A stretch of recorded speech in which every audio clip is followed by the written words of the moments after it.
So I'm on the BJJ Fanatics website, and I see 3 new videos by some guy named Thomas Radzinski. You familiar with that guy at all? Nope, absolutely not. No? Well, he's got some good stuff. Three brand new videos. They're getting amazing reviews, which is good to see as well. But you got to tell us about them real quick? Yeah, I had, you guys already know, but I had opportunity to go to Boston, shoot 3 more instructionals, 1 on butterfly hook, complete guide for butterfly hook, 2 wrap, lapel, and submit them, and 3 we have taking the back. It's particularly designed for guys for over 40 because there is no climbing involved. All the back days are on the ground. Very, very full and effective system. So dip into it. I'm really hoping that this is going to help your jiu-jitsu and really take it to the next level. BJJfanatics.com. Just search ROZDZ. We have all had that situation where after class is when we want to ask a question. And Thomas, a lot of those questions you've already answered, right, at Ask a Black Belt. Yeah, it's another podcast that I'm running. It's on podcast, all podcast platforms, plus on YouTube. You can find it anywhere. Just search for my name. Search for Ask a Black Belt. At this point, over 100 episodes, different questions, jiu-jitsu, life-related, but something that everybody comes across, and often these questions sink in our mind, but we don't ask for whatever reason. So if that benefits you, go there, listen. It actually might help your jiu-jitsu, might help your life as well. And if you have any questions, find me on Instagram and drop me a line. I'll be happy to answer your question and mention your name during the episode.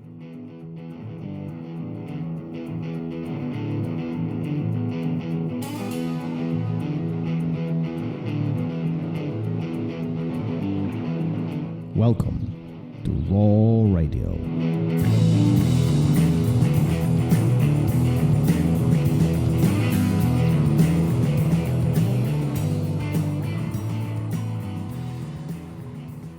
And we are live. Here we go again. Another takeaway, great conversation.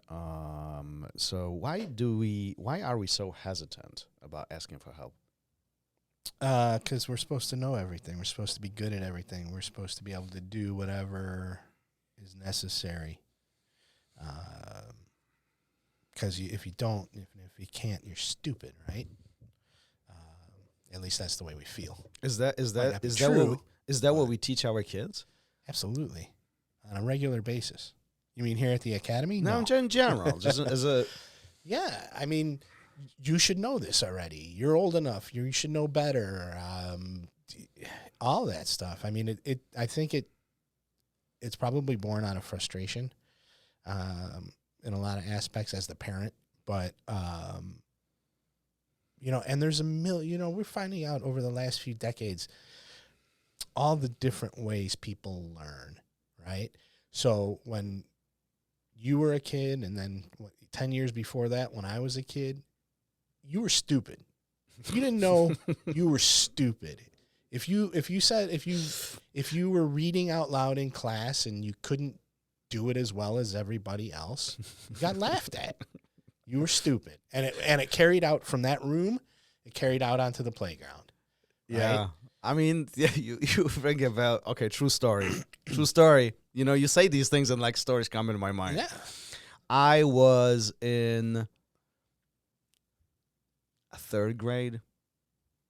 So back in Poland. Yeah. This is way back in Poland. Yeah. 3rd grade, maybe 2nd. I don't know. Yeah, early on, elementary school. And it's a history class. Yeah, you'd have history in Poland in early classes, yes, in early grades. And the teacher assigned us to read a chapter from a second, and I remember this like it was yesterday. This came to my mind. From a Second World War, right? And we all have our own books, and I opened the book, and just to frame this, right, in Poland, you sit in 2-person tables. So you always have a partner next to you, and there's typically 3 rows of the desks, right? So I'm sitting and and I'm reading, and the rule always is that you read quietly, right? You don't speak out loud. Read out loud. You don't read out loud, right? And so I'm reading, right? And I don't even remember who it was, but the person sitting there, the boy sitting next to me, he's like nodding me with his elbow, and he goes like, "Shh." I was like, "I know." And then we reading, and he does it again. Shh. I know, what? You know, and then teacher goes like, guys, what are you talking about? What's going on? Nothing. We are reading. And then teacher goes, Thomas, shh. I was like, what the hell's going on? Why is this people? You know? And it went on like 4 or 5 times. And then finally teacher comes up to me and he's like, you need to read quietly. And I was so annoyed with this whole situation. I was like, I am not reading out loud. And she was like, look at your mouth. Your mouth is open the entire time.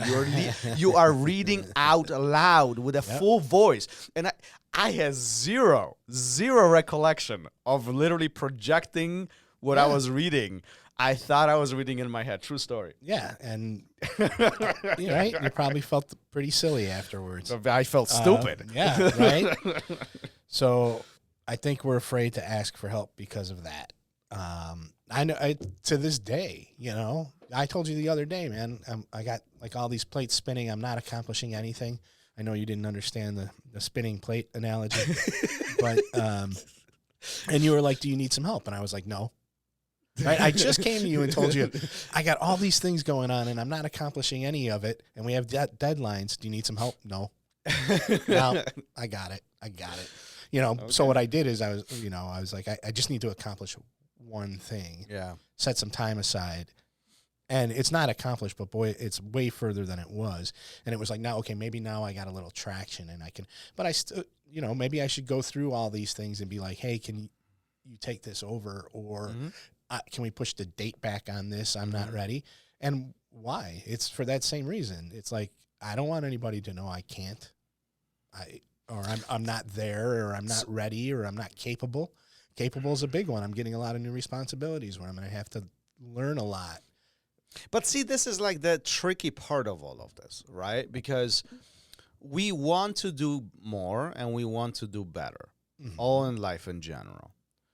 We want to learn. I believe that we want to learn new things, but we refuse to admit the fact that we don't know how to do them. Right.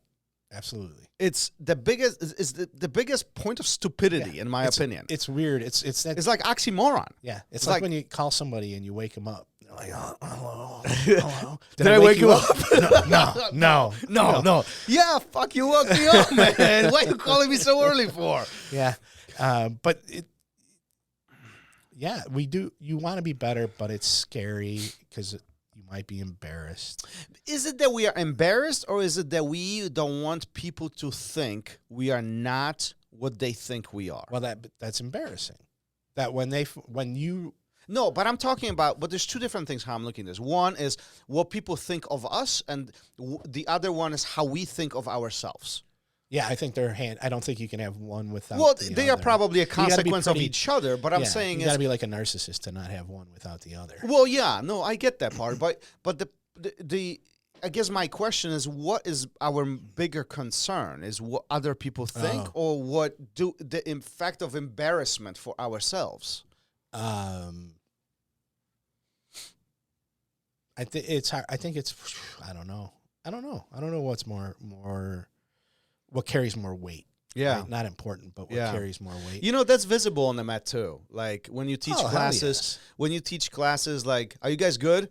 And you see that blank stare. Yeah. Yeah, we good. Well, I posted that kid. I think he's called the Fat Free Runner, and he's running. He jumps over a gap to get onto a little roof, and he lands right on his head and flips over to the other side. And it's obvious that he's injured. And I made a story where it was coach asking me if I'm good with the technique, and he's saying yes. But I'll come. For me, especially for me, right? I'm a purple belt, and I should know. I should know all these things, and I know a lot of it. I can't do a lot of it for various reasons. And it's hard. I could see how it would be very hard for someone in that position to, Maggie talked about, don't fake it till you make it, to fake it. I'll straight up, man, I don't know. I should know, but I don't know. Yeah. Ask somebody else. Talk to him. Yeah. So on the mat, at least, I still feel that way, that embarrassment, or that, I should know. But for some reason, it's okay for me there at least to say, I don't know, go talk to him. Probably because if I give them the wrong information, bad things are going to happen. And Right. so then not only they're going to know I'm full of shit and something bad could happen. Yeah. I would rather avoid all that and just be upfront and say, I don't know, go get the information from a better source. Well, I think that becomes more magnified when you are the instructor. Yes. And I think that's one of the things that a lot of instructors struggle with. Mm-hmm. The responsibility of having every answer or knowing everything or being able to help everybody. Yeah. Right. And it's like one of the things that in our instructor's course that I emphasize all the time, you don't know everything. Don't pretend you do. Yeah. Don't. It's okay to say, I don't know. What is important after that statement is let me find out for you. Yeah. Let me help you. Yeah. Let me reach out and let me figure out how we can work together here. Right. Right. I don't know if there was one instructor who will have all the answers. This is one of those. This is changing. Jiu-jitsu is changing so fast. Yeah. That anybody who says they have all the answers is full of it. Well, it's not even that. I think having answer to a specific question is one point, but understanding what your student is asking you, that's completely different component. Sure. See what I'm saying? This is where I think like I personally, I continue working on this, but I think this is where my teaching became more efficient is really I start asking more questions than I was giving more answers. Really, one of the big things that I learned a few years back was show me what you mean. I don't want you to tell me. I want you to show me. I want to have a visual of what you're trying to ask me. 2, ask more questions. What if? How about if you do this? What do you think about that? And you guiding them through the questions that you are asking, allowing them to go through self-discovery versus telling them A, B, C, D, and this is the only answer you're going to get. Yeah, for sure. And I you needed to come to terms with that at some point. I need to change this up. Yeah. Because it isn't working, right? The current path, the current way I'm doing things isn't working. I need to change this up. And what I've noticed that when I take that approach of being more engaging and more, I'm more curious about the student versus giving them answer to the question. They actually ask more questions. It's like making yourself more accessible almost. Yeah, for sure.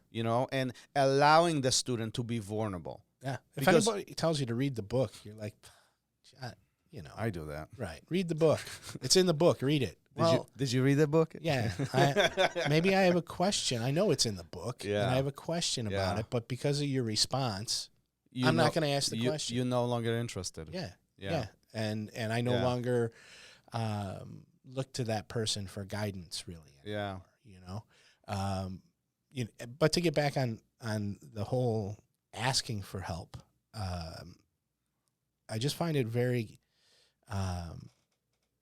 I think it's that nature nurture thing, and I don't know. I think it might be just a natural occurrence that we are that way, but then it gets reinforced by the people we're with or surrounded by. Elaborate. I don't understand. To admit you don't know something or to ask for help makes you vulnerable. You put yourself in a vulnerable position by saying, I don't know, or I need help, or I can't. And if somebody reinforces those feelings that you have by being negative in their response, that develops more within you, right? So if you go to somebody and ask for help and they don't have time for you, right? Mom, Dad, can I ask you? Not now.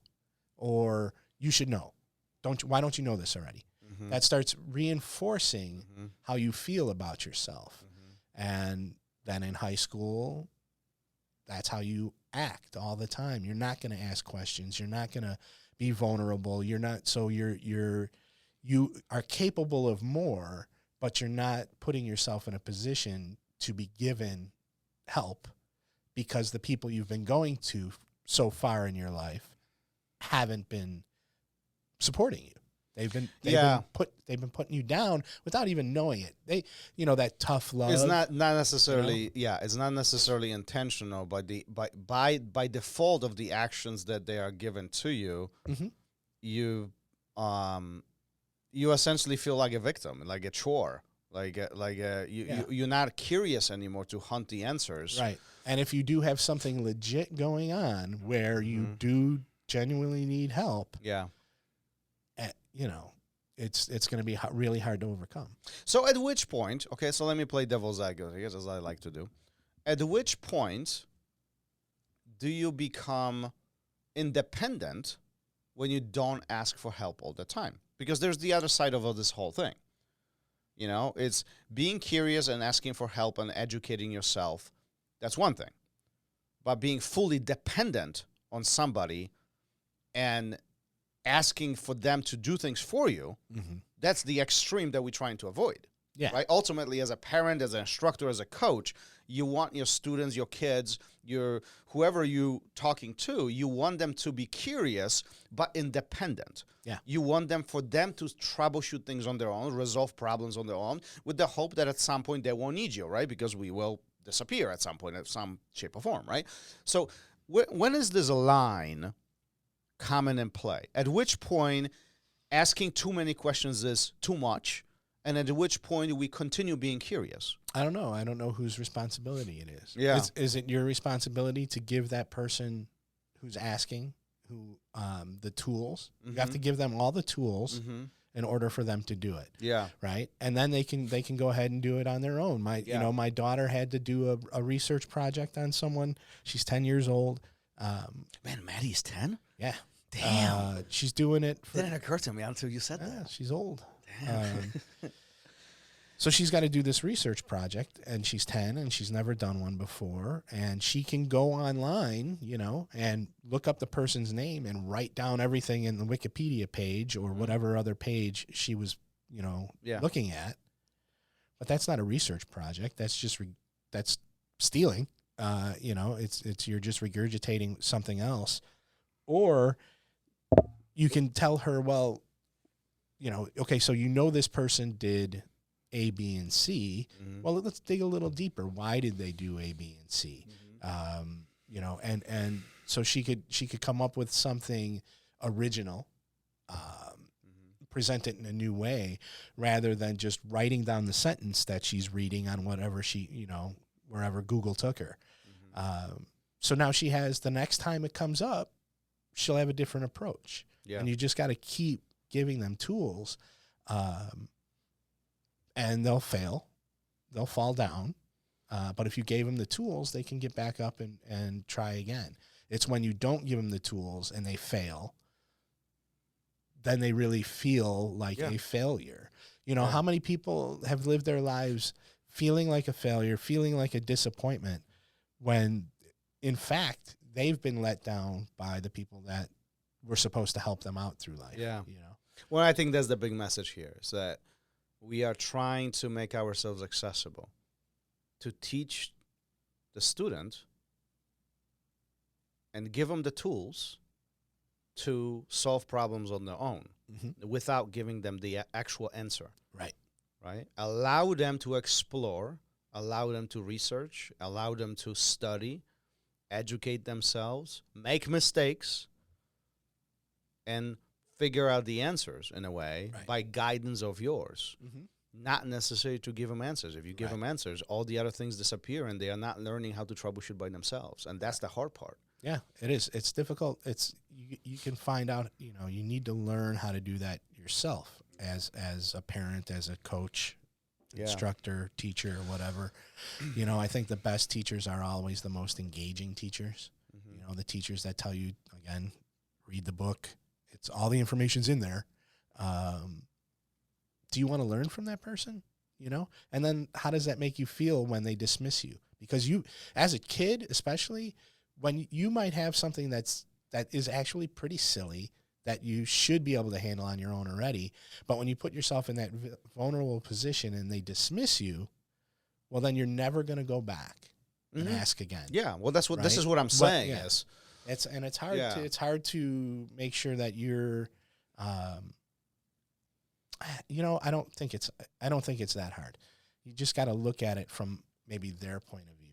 Why are they coming to you? Yeah. And what tools do they have? It's not that hard, really. Yeah. So. No, well, I mean, it's not hard because we are talking about it, but I think it is hard when you have 5 other things that in your mind are more important than that one question that you're being asked. Yeah. This is why we are dismissive. I genuinely believe that as people, we want to be helpful. Part of our coexistence in society is being part of a larger group. Mm-hmm. This is why social events are so powerful for us. This is why a lot of people struggle during pandemic, because the social component was removed.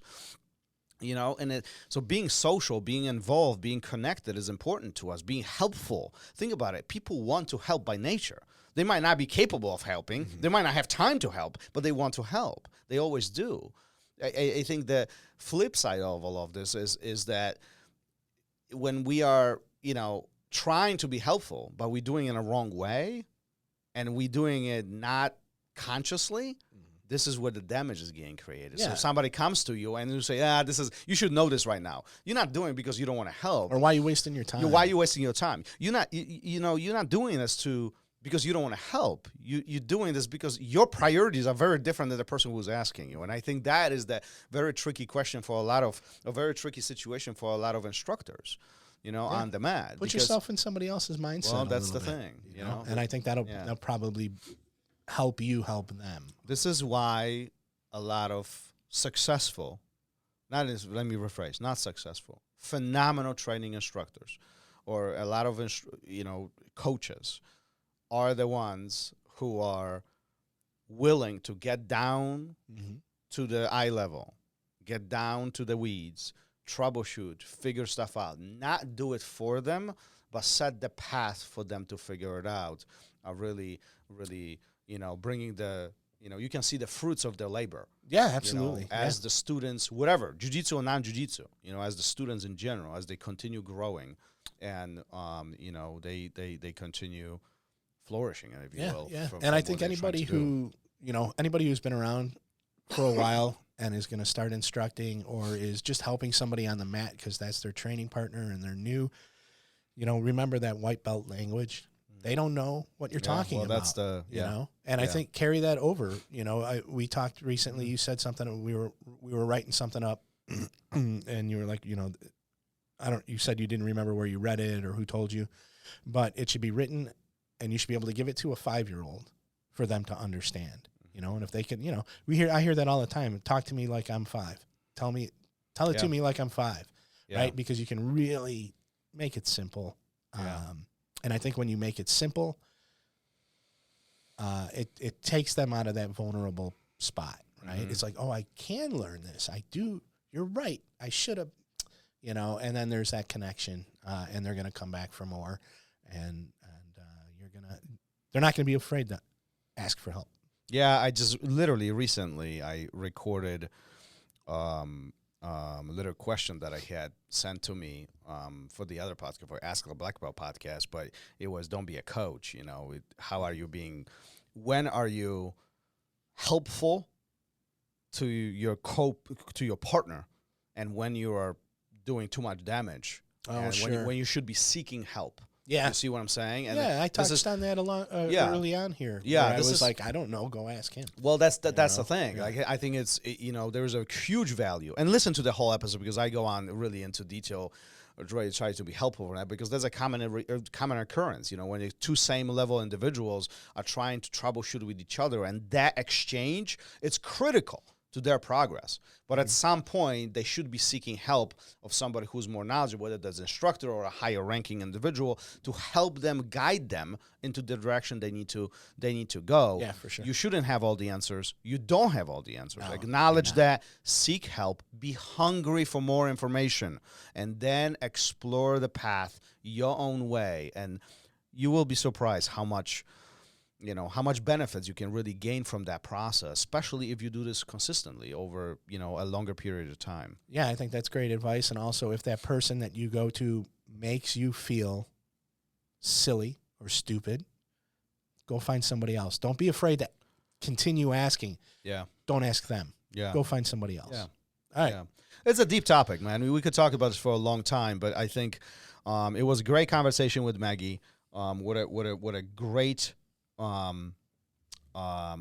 knowledge and expertise, not only in fitness but in business. Clearly, for she knows what she's doing. So I encourage you guys to go and listen to her episode, and then we have a couple of good ones coming down the pipe. So make sure you guys tune in, and as always, follow us. Gary's laughing. I don't know why. Because it's the pike. It's not the pipe. Oh, what did I They're say? coming down the pike. What did I Everybody, say? most people do that, and it's not. I only know this because I've been called out on it a long time ago. But when it's not coming down the pipe like water flowing through a pipe. It's coming down the pike, like a turnpike, like a. I think we talked about that before, didn't we? I don't remember. Yeah, we have. I heard this somewhere. Yeah. Okay, maybe not in a podcast. So I don't even know that I said that. No, it's fine. It's so you don't know you read out loud either. That's right. All right. Apparently so. Yes. Speaking of not making people feel bad. I know, right?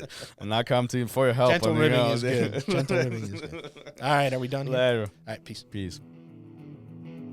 Thank you for listening to Raw Radio.